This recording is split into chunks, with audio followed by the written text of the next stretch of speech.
পঞ্চমবারের মতো দায়িত্ব নেয়ার পর পঞ্চম দেশ হিসেবে চীন সফর করেছেন রাশিয়ার প্রেসিডেন্ট ভ্লাদিমির পুতিন। কূটনৈতিক সম্পর্কের ৭৫ বছর পূর্তি উপলক্ষে বিভিন্ন কর্মসূচিতে অংশ নিয়েছেন দুই রাষ্ট্রপ্রধান।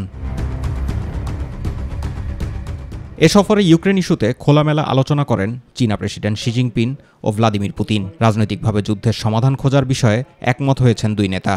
মধ্যস্থতাকারী হিসেবে চীন যদি উদ্যোগ নেয় সেটিকে স্বাগত জানানোর কথাও বলেন রুশ প্রেসিডেন্ট।